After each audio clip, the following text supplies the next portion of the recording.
प्यारे बच्चों, सभी को नमस्कार। कल हमने चैप्टर 8 स्टार्ट किया था, उसका कुछ पार्ट कर चुके थे।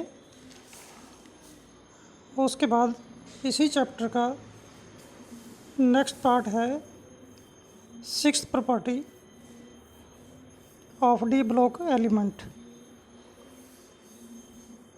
यह है formation of coloured ions. 6th property है ये।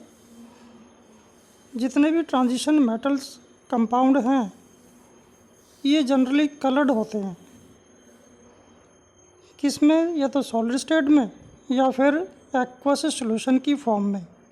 मीन्स जब इनको वाटर में डिज़ोल्व करें या फिर एज सच सॉलिड स्टेट में, दोनों स्टेट में ये कलर्ड होते हैं। क्यों होते हैं ये? This is due to the presence of partially filled d orbital. इनका जो डी ऑर्बिटल है पार्शली फील्ड है, मीन्स उसमें अनपेड इलेक्ट्रॉन प्रेजेंट हैं। अगर डी में अनपेड इलेक्ट्रॉन प्रेजेंट होते हैं तो वो सब्सटेंस, वो कंपाउंड कलर्ड होता है। अगर उसमें सभी इलेक्ट्रॉन पेयर्ड स्टेट में हैं देन कंपाउंड इज़ कलरलेस। तो ये क्वेश्चन भी एग्ज़ाम में आता है इस टाइप का। अब इसको एक्सप्लेन करेंगे। In case of compounds of transition metals, energy of the 5d orbitals is same.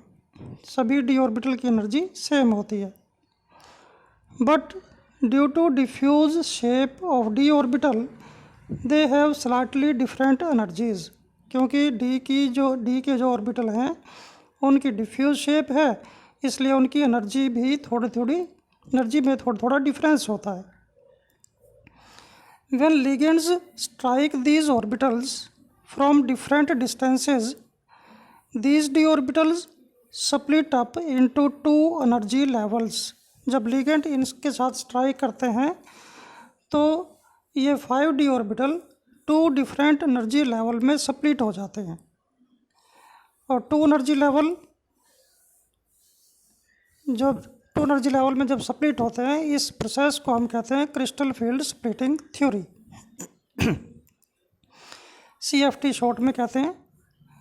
ये भी आएगा आगे चैप्टर में, एक्सप्लेन CFT, वहाँ डिटेल में करेंगे इसको। अब इसमें क्या है, जो ट्रांजिशन मेटल आयंस हैं, इलेक्ट्रॉन्स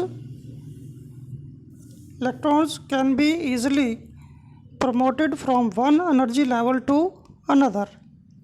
इलेक्ट्रॉन एक एनर्जी लेवल से दूसरे एनर्जी लेवल में ट्रांसफ़र हो जाता है in the same D subshell. This is called D transition. जब इलेक्ट्रॉन लोअर एनर्जी लेवल से हायर एनर्जी लेवल में शिफ्ट होता है और सेम डी सबशेल में, उसको कहते हैं हम D transition. The amount of energy required to excite some of the electron to some higher energy level within the same d subshell corresponding to the energy of certain colors of the visible light is उसको जब electron lower energy level से higher energy level में shift होता है तो उसके लिए कुछ अमाउंट एनर्जी चाहिए, और वो एनर्जी एक सर्टेन कलर की होती है। क्लियर हो गया? इसके बाद क्या है,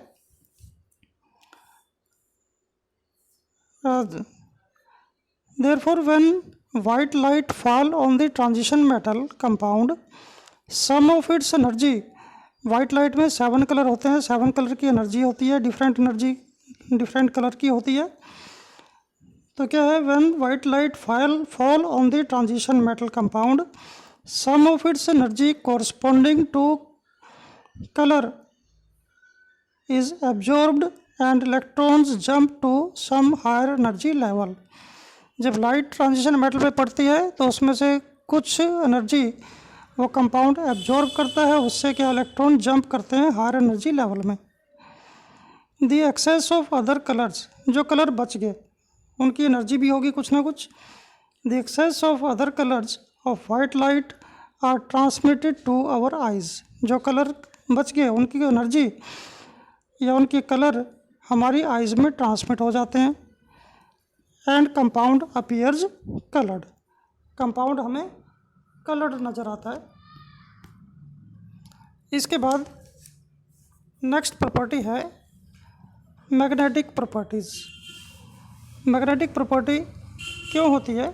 क्योंकि डी ऑर्बिटल में अनपेयर्ड इलेक्ट्रॉन प्रेजेंट हैं,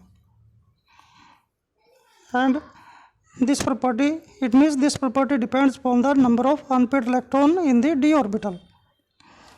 On this basis, magnetic properties are divided into two types.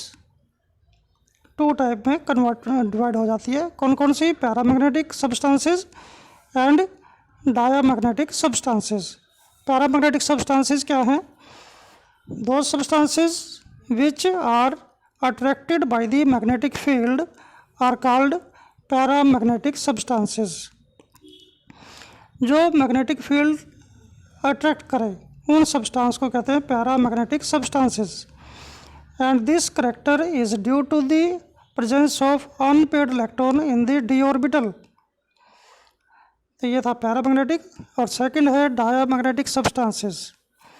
Those substances which are repelled by the magnetic field are called diamagnetic substances। वो substances जिसको मैग्नेटिक फील्ड रिपेल करे, attract ना करे, उसको कहते हैं diamagnetic substances, and this character is due to the presence of paired electron in the d orbital। किसकी वजह से है ये? d में पेयर्ड इलेक्ट्रॉन प्रेजेंट हैं। क्लियर हो गया? This paramagnetic character depends on the number of unpaired electron. It means greater the number of unpaired electron, greater is the paramagnetic character. Paramagnetic character is also expressed in terms of magnetic moment। इसका मतलब क्या हुआ? Greater the number of unpaired electron, greater is the paramagnetic character and greater is the magnetic moment. तीनों एक दूसरे के directly proportional हैं। Means magnetic moment is proportional to number of unpaired electron and paramagnetic character is directly proportional to number of unpaired electron. Means सभी क्या हैं? एक दूसरे से रिलेटेड हैं, डायरेक्टली प्रोपोर्शनल हैं। Magnetic moment can be calculated by a simple formula, that is mu is equal to n into n plus 2 whole square root. ये है मैग्नेटिक मोमेंट का फार्मूला। और n क्या है इसमें? n is the number of unpaired electron, और इसकी unit है बोहर मैग्नेटॉन। साइंटिस्ट के नेम से है ये। इसके बेस पे न्यूमेरिकल भी हैं। इसके बाद नेक्स्ट प्रॉपर्टी है number 8, tendency to form complexes. जो डी ब्लॉक के एलिमेंट्स हैं इनके पास अनपेयर्ड इलेक्ट्रॉन हैं और इनकी स्ट्रॉन्ग टेंडेंसी है कॉम्प्लेक्स फॉर्मेशन की, और they can bind ligands through coordinate bond beyond their normal valency. और जो ट्रांजिशन मेटल हैं वो अपने साथ लिगेंड्स को बाइंड करती हैं थ्रू कोऑर्डिनेट बॉन्ड, अपनी वैलेंसीज के बियॉन्ड जाके। में जितनी इनकी वैलेंसी है उससे ज़्यादा लिगेंड्स को अपने साथ बाइंड कर सकती हैं। लिगेंड्स क्या होते हैं? लिगेंड्स में भी न्यूट्रल मॉलिक्यूल्स और neutral molecules containing lone pair of electron और एनायंस। एनायन भी हो सकते हैं लिगेंड, और न्यूट्रल मॉलिक्यूल भी हो सकते हैं। इनके एग्जाम्पल हैं। पूरा चैप्टर है, नेक्स्ट चैप्टर आगे करेंगे जो वो कॉम्प्लेक्स का ही चैप्टर है। एग्जाम्पल हैं इसके, बहुत सारे एग्जाम्पल हैं। That is CrNH3 whole 3 positive charge, K4FeCN6, NiCO4, ये सभी कॉम्प्लेक्सेस हैं। कॉम्प्लेक्सेस भी 3 टाइप के हैं, neutral complexes, cationic complexes, anionic complexes. तो ये कॉम्प्लेक्सेस हैं, डिटेल में करेंगे नेक्स्ट चैप्टर में। तो ये कॉम्प्लेक्स फॉर्मेशन करते हैं ट्रांजिशन मेटल्स। इसका रीज़न क्या है? रीज़न क्या है? फर्स्ट रीज़न क्या है? इनका साइज़ स्मॉल है, स्मॉल साइज ऑफ एटम्स और ions of the metal. Metal का छोटा साइज़ या फिर उनके आयंस का स्मॉल साइज़। सेकंड है इनका nuclear charge, they have high nuclear charge. Third है availability of vacant d orbital, इनके पास वेकेंट डी ऑर्बिटल भी होता है ताकि ये लोन पेयर ऑफ इलेक्ट्रॉन को उसमें एडजस्ट कर सकें। लोन पेयर किसने दिए? लिगेंड्स ने दिए। तो लिगेंड्स जो इसके साथ अटैच होंगे उनके पास लोन पेयर इलेक्ट्रॉन के होंगे और वो lone pair vacant d orbital में एडजस्ट हो सकते हैं। तो ये 3 रीज़न थे कॉम्प्लेक्स फॉर्मेशन के लिए। क्या क्या? Small size, high nuclear charge and availability of vacant d orbital. Clear हो गया? नेक्स्ट है फॉर्मेशन ऑफ इंटरस्टिशियल कंपाउंड। जो ट्रांजिशन मेटल हैं ये इंटरस्टिशियल कंपाउंड की फॉर्मेशन करते हैं। किसके साथ? With small non metallic elements. कौन कौन से? हाइड्रोजन है, कार्बन है, नाइट्रोजन है, बोरोन है, ये स्मॉल साइज़ के हैं, इनका एटॉमिक साइज़ भी स्मॉल है। These small non metallic elements get trapped in the vacant spaces of the lattice of transition metal। जो ट्रांजिशन मेटल की अरेंजमेंट है उनके बीच में कुछ एम्प्टी स्पेस होता है। उस एम्प्टी स्पेस में अगर ये नॉन मेटेलिक एलिमेंट्स ट्रैप हो जाएं तो उससे जो कंपाउंड बना that compound is called interstitial compound. और इनके हाई मेल्टिंग और बॉइलिंग पॉइंट होते हैं और ये हार्ड होती है मेटल्स इंटरस्टिशियल कंपाउंड। इनकी प्रॉपर्टी क्या है? These are chemically inert. और नेक्स्ट प्रॉपर्टी है इसकी, they have high melting and boiling point. Next property है they are very hard like that of diamond. जैसे डायमंड हार्ड होता है वैसे भी ये भी हार्ड होती हैं। These are good conductor of electricity like that of metals। जैसे metal electrical good conductor of electricity हैं तो ये इंटरस्टिशियल कंपाउंड भी गुड कंडक्टर ऑफ इलेक्ट्रिसिटी हैं। तो ये थी 9th property, formation of interstitial compound. इसके बाद है 10th property, catalytic properties. Means formation of catalyst. जो ट्रांजिशन मेटल हैं या इनके कंपाउंड हैं दे एक्ट एज कैटलिस्ट। अब कैटलिस्ट होता क्या है? These are the chemical compound which increase the rate of chemical reaction without participating in the reaction. ये वो कंपाउंड हैं जो केमिकल रिएक्शन के रेट को इंक्रीज करें और अपने आप उसमें पार्टिसिपेट ना हो। These transition metals adsorb other chemical substances on its surface. कैसे करते हैं ये कैटलिस्ट का काम?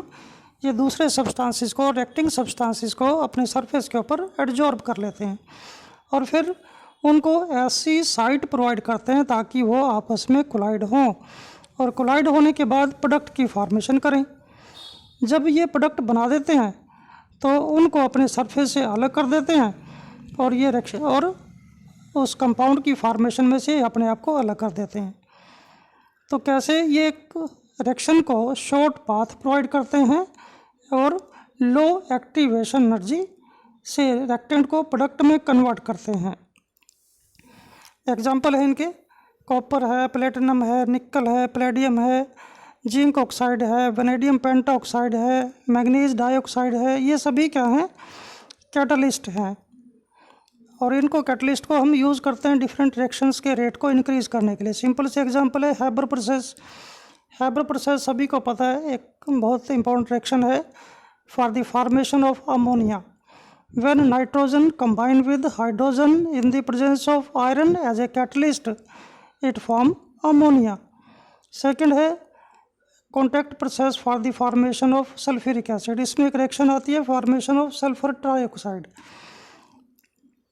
तो रिएक्शन है sulphur dioxide react with oxygen in the presence of vanadium pentoxide it form sulphur trioxide. इसी तरह से ऑक्सीजन की प्रिपरेशन है लैब के अंदर। ये करते हैं हम पोटाशियम क्लोरेट KClO3 को हीट करें अगर हम मैग्नीज डाइऑक्साइड की प्रेजेंस में it form KCl and oxygen gas. तो ये एग्जांपल हैं कैटलिस्ट के जो रिएक्शन रेट को इंक्रीज करते हैं। इसके बाद नेक्स्ट प्रॉपर्टी है एलॉय फॉर्मेशन। जो ट्रांजिशन मेटल हैं ये एलॉय की फॉर्मेशन भी करते हैं। और एलॉय होता क्या है? Alloy is a homogeneous mixture of two और मोर मेटल्स और metal with a non metal. Metal का मिक्सचर भी हो सकता है और मेटल के साथ नॉन मेटल का मिक्सचर भी हो सकता है। Most of the transition metal form alloys. Only those metals which have metallic radii within the 15% of each other form alloys। वो मेटल जिनका एटॉमिक रेडियस 15% से ज़्यादा वेरी ना करे वो मेटल एलॉय की फॉर्मेशन करती हैं। एग्जाम्पल है ब्रास, ब्रॉन्ज, सोल्डर, स्टील, आल्निको, ड्यूराल्यूमिन, ये सभी एलॉयज़ के एग्जाम्पल हैं। ब्रास में क्या क्या कौन कौन सी मेटल है? कॉपर और जिंक। ब्रॉन्ज में कॉपर और टिन। सोल्डर में लेड और टिन। स्टील में आयरन, क्रोमियम और कार्बन। आल्निको में एल्युमिनियम, निकल, कोबाल्ट। ड्यूराल्यूमिन में एल्युमिनियम, क्रोमियम, मैग्नीज। तो एलॉय क्यों बनाते हैं हम? ताकि मेटल हार्ड बने और कोरोजन फ्री हो। Alloys are made to make metal hard and corrosion free. तो ये थी properties, general properties transition metals की। अब इसके बाद कुछ क्वेश्चंस हैं जो एनसीईआरटी क्वेश्चंस हैं वो भी करेंगे। कौन कौन से क्वेश्चन हैं? फर्स्ट क्वेश्चन है right the electronic configuration of the following ions. Ions के इलेक्ट्रॉनिक कॉन्फ़िगरेशन लिखने हैं। तो आपको फर्स्ट ट्रांजिशन सीरीज़ स्कैंडियम से लेके जिंक तक 21 to 30 एटॉमिक नंबर हैं इनके। तो ये सभी एटॉमिक नंबर लर्न हो और इनके ईसी भी लर्न हो। अब आयन की फॉर्मेशन कैसे करते हैं? पहले इलेक्ट्रॉन एस में से रिमूव करेंगे, अगर ज़रूरत पड़े तो डी में से भी रिमूव कर सकते हैं। तो फर्स्ट था कॉपर आयन Cu+1। अब कॉपर का ईसी है 3d10 4s1। अब हमें एक इलेक्ट्रॉन रिमूव करना है। कहाँ से रिमूव करेंगे? एस में से। एस में पहले से एक ही इलेक्ट्रॉन है तो क्या बचा ईसी? Argon 18 3d10। तो ये इसमें क्या है? 10 इलेक्ट्रॉन आ गए डी में। तो ये आयन अगर इससे कंपाउंड बना हुआ है तो ये किस टाइप का होगा? कलर्ड होगा या कलरलेस होगा?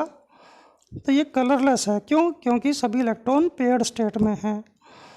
इसी तरह से कॉपर +2 देखें, एक इलेक्ट्रॉन और निकालना पड़ेगा इसमें से। तो वो अगर इलेक्ट्रॉन निकालेंगे तो डी में कितने इलेक्ट्रॉन बचेंगे? 9। तो 9 वाला क्या होगा? इट इज़ कलर्ड क्योंकि अनपेड इलेक्ट्रॉन है इसमें। इसके बाद है क्रोमियम और मैग्नीज। क्रोमियम में देखें अगर हम, क्रोमियम का आईसी 3d5 4s1 है और हमें चाहिए क्रोमियम +3। 3 इलेक्ट्रॉन कैसे निकालेंगे? पहला इलेक्ट्रॉन तो एस में से निकलेगा और बाकी 2 इलेक्ट्रॉन डी में से निकलेंगे। तो डी में कितने इलेक्ट्रॉन बचे? 3। तो ईसी क्या बन गया? Argon 18 3d3। तो इसमें 3 इलेक्ट्रॉन है। इसका मतलब ये क्या है? कलर्ड। इसके बाद है मैग्नीज, एटॉमिक नंबर 25 होता है इसका। ईसी है 3d5 4s2। अब हमें चाहिए मैग्नीज +2 मीन्स 2 इलेक्ट्रॉन रिमूव करेंगे, एस में से जाएंगे दोनों इलेक्ट्रॉन। तो इसी क्या बचा? Argon 18 3d5। 5 इलेक्ट्रॉन सारे क्या हैं? अनपेड हैं, इसलिए ये भी कलर्ड है और पैरामैग्नेटिक है। तो यह था न्यूमेरिक इसका क्वेश्चन। इसके बाद सेकंड क्वेश्चन है calculate the magnetic moment of divalent and trivalent ions in aqueous solution of its atomic number 25। एक एलिमेंट है जिसका एटॉमिक नंबर 25 है, उसकी हमने डाइवेलेंट और ट्राइवेलेंट आयन की मैग्नेटिक मोमेंट कैलकुलेट करनी है। मीन्स पहले क्या करेंगे? इसका ईसी लिखेंगे। डाइवेलेंट का मीन्स M+2 और M +3 डाइवेलेंट और ट्राइवेलेंट का EC लिखेंगे। उसके बाद उसके नंबर ऑफ इलेक्ट्रॉन चेक करेंगे कितने हैं, फिर मैग्नेटिक मोमेंट का फार्मूला यूज़ करके मैग्नेटिक मोमेंट निकालेंगे। तो पहले लेते हैं डाइवेलेंट आयन। अब जिसका जिसका एटॉमिक नंबर 25 है वो मेटल कौन सी है, मैग्नीज। इसका EC है आर्गन 18 3d5 4s2। अब हमें डाइवेलेंट आयन चाहिए Mn+2, तो क्या बन गया, 2 इलेक्ट्रॉन रिमूव करेंगे, D में 5 इलेक्ट्रॉन बचे। सारे के सारे क्या हैं, अनपेड हैं। अनपेड हैं तो N की वैल्यू कितनी होगी, 5। मैग्नेटिक मोमेंट का फार्मूला होता है μ = N × N+2 whole square root. N की वैल्यू पुट करेंगे तो ये बन गया √35। स्क्वायर रूट निकालेंगे तो ये बन गया 5.92 बोहर मैग्नेट्रॉन।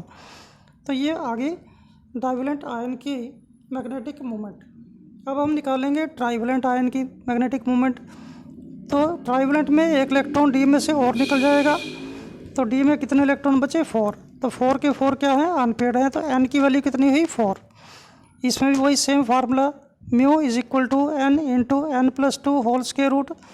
जब इसमें N की वैल्यू पुट करेंगे तो ये बन जाएगा √24, और 24 का स्क्वायर रूट होता है 4.90 बोहर मैग्नेट्रॉन। तो इस तरह से हम मैग्नेटिक मोमेंट निकाल सकते हैं। इसके बाद कुछ NCERT क्वेश्चंस हैं जो बोर्ड एग्ज़ाम में आते हैं, तो उसके बारे में बता रहा हूँ आपको। पहला क्वेश्चन है, आपकी NCERT बुक में भी है ये, और प्रदीप की बुक में भी आपको मिल जाएंगे। मैंने शॉर्ट में समझाने की कोशिश की है ये। Explain as to why the E node value for manganese +3 to manganese +2 compound और couple is much more positive than that for chromium +3 to chromium +2 और iron +3 to iron +2।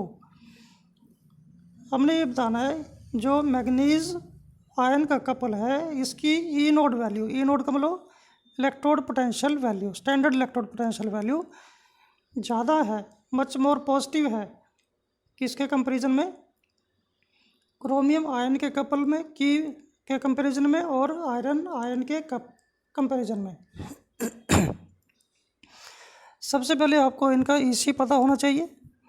अब मैग्नीज +3 का EC है 3d4 और ये कन्वर्ट होता है manganese +2 में, इसका EC है 3d5। दोनों में से ज़्यादा स्टेबल कौन सा है। अब D में 5 इलेक्ट्रॉन है, 5 इलेक्ट्रॉन के मतलब ये कम्प्लीटली हाफ फील्ड है, और कम्प्लीटली हाफ फील्ड ज़्यादा स्टेबल होते हैं। ज़्यादा स्टेबल होने की वजह से इसकी E node value more positive आएगी। अब दूसरे की देखें, अगर हम क्रोमियम +3 से क्रोमियम +2 बना, क्रोमियम +3 में है 3d3 और क्रोमियम +2 में है 3d4। अब 3d4 पार्शली फील्ड है इसलिए लेस स्टेबल है, ये लेस इसकी E नोड वैल्यू ज़्यादा पॉजिटिव नहीं होगी, मैग्नीज से कम पॉजिटिव रहेगी। इसी तरह से आयरन +3 चेंज होता है आयरन +2 में, +3 में है 3d5, +2 में है 3d6, और 3d6 क्या है, पार्शली फील्ड है, ये भी लेस स्टेबल है। तो मैग्नीज कपल ज़्यादा स्टेबल है एज़ कम्पेयर टू क्रोमियम और iron couple. Therefore E node value for manganese couple is much more positive as compare two chromium और आयरन। तो ये था क्वेश्चन, बहुत इंपॉर्टेंट क्वेश्चन है, सिंपल सी फॉर्म में समझाया आपको ये। इसका नेक्स्ट क्वेश्चन है, दो both chromium +2 and manganese +3 have D4 configuration, yet chromium +2 is reducing whereas manganese +3 is oxidizing, explain why। ये नेक्स्ट क्वेश्चन है इसका। अब इसमें पहले हम लेते हैं क्रोमियम +2। क्रोमियम +2 क्रोमियम +3 में चेंज हो सकता है, तो दोनों का D4 कॉन्फ़िगरेशन है, क्रोमियम का और मैग्नीज का। तो क्रोमियम +2 है D4, अगर इसको चेंज करें क्रोमियम +3 में तो ये बन गया 3d3, एक इलेक्ट्रॉन और इसने लूज़ कर दिया, तो D में 3 इलेक्ट्रॉन बचे, और 3 वाला स्टेबल होता है। क्यों? बिकॉज जो क्रिस्टल फील्ड थ्योरी है CFT है, उसमें 3 ऑर्बिटल लोअर एनर्जी स्टेट में है और 2 ऑर्बिटल हायर एनर्जी स्टेट में है। 3 ऑर्बिटल में 3 ऑर्बिटल में सिंगल इलेक्ट्रॉन आ जाते हैं, तो इसलिए ज़्यादा स्टेबल हो जाता है। अब इसमें स्टेबल होने की वजह से इसने क्या किया, इलेक्ट्रॉन लूज़ किए, यहाँ पे Cr+2 से Cr+3 इलेक्ट्रॉन लूज़ किए। जब इलेक्ट्रॉन लूज़ करता है उसकी क्या होती है, ऑक्सीडेशन। जिसकी ऑक्सीडेशन होती है वो रिड्यूसिंग एजेंट माना जाता है। इसी तरह से मैग्नीज+3 किस में चेंज होगा, मैग्नीज+2 में। हमने स्टेबल इसी बनाना है। मैग्नीज है 3d4, मैग्नीज+3 3d4, मैग्नीज+2 कितना बन गया 3d5। तो इसने इलेक्ट्रॉन गेन किया। जब इलेक्ट्रॉन गेन करता है तो उसकी रिडक्शन होती है, रिडक्शन जिसकी होती है वो ऑक्सीडाइजिंग एजेंट होता है। तो ये है नेक्स्ट क्वेश्चन। इसके बाद क्वेश्चन नंबर 5 है, scandium is a transition metal but zinc is not. बड़ा इजी क्वेश्चन है ये। अब स्कैंडियम एक ट्रांजिशन मेटल है, इसने कहा क्यों है। अकॉर्डिंग टू डेफिनेशन क्या है transition metal, those elements which have partially filled d orbital in the ground state और in any of the oxidation state are called transition elements. अब इसके डेफिनेशन अकॉर्डिंग देखें, स्कैंडियम एटॉमिक नंबर 21 है, इसका इसी क्या है, आर्गन 18 3d1 4s2। अब डी में केवल एक ही इलेक्ट्रॉन है, पार्शली फिल्ड d ऑर्बिटल है, इसका मतलब क्या है, ये ट्रांजिशन मेटल है। अगर हम जिंक को देखें, जिंक का इसी है 3d10 4s2। अगर हम इसको +2 ऑक्सीडेशन स्टेट में देखें तो ये बचेगा 3d10। अब 3d10 क्या है, फुली फील्ड है। फुली फील्ड है तो ये ट्रांजिशन मेटल के डेफिनेशन के अकॉर्डिंग ये मेटल में काउंट नहीं होगा, क्योंकि उसके अकॉर्डिंग क्या है, पार्शली फिल्ड d ऑर्बिटल होना चाहिए। पर जिंक में d में 10 इलेक्ट्रॉन है, ये फुली फील्ड है, then we can not consider it as transition metal. इसके बाद नेक्स्ट क्वेश्चन है, for the first row transition metals the E node values are, ये टेबल दी हुई है ई नोड वैल्यूज़ की, vanadium, chromium, manganese, iron, cobalt, nickel, copper.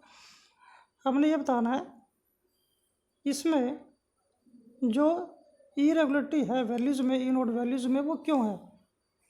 ई node values एक जैसी क्यों नहीं है, उसमें इरेगुलरिटी क्यों है, इसका रीज़न क्या है। इसमें जो इनकी आयनेशन थेरेपी है में से फर्स्ट आयनेशन थेरेपी और सेकंड आयनेशन थेरेपी इरेगुलर है। इन एलिमेंट्स की आयनेशन थेरेपी इरेगुलर है। और दूसरा रीज़न क्या है, इनकी सब्लिमेशन एनर्जी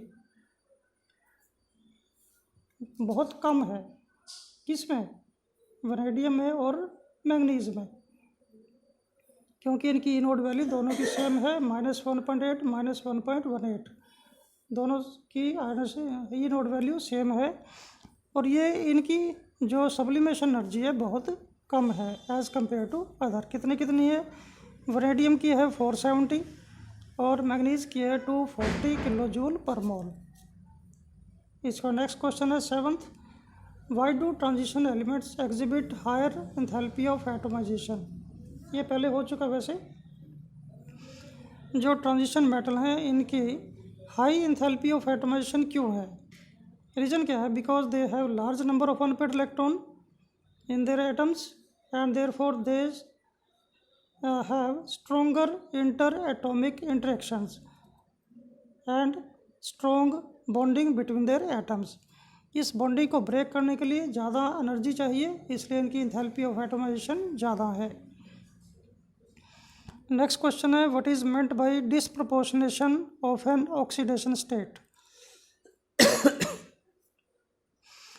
डिसप्रोपोर्शनेशन का मतलब क्या है, डिसप्रोपोर्शनेशन ऑफ ऑक्सीडेशन स्टेट का मीनिंग क्या है, जब कोई एक particular oxidation state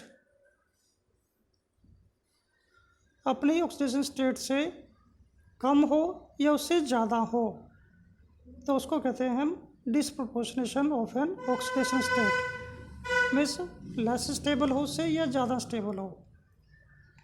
when a particular oxidation state becomes less stable relative to other oxidation state, that is one lower and one higher।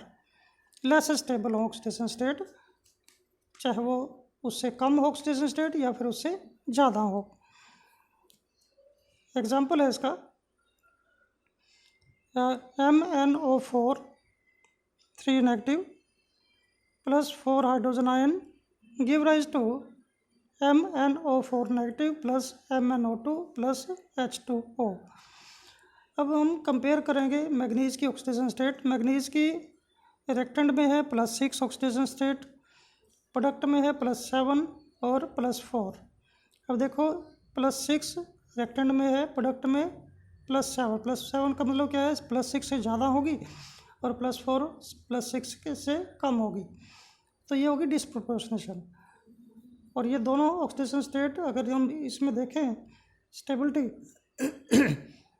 MnO4 negative में जो 7 ऑक्सीडेशन स्टेट है इसके अकॉर्डिंग डी में 0 इलेक्ट्रॉन है, ये स्टेबल हो गया।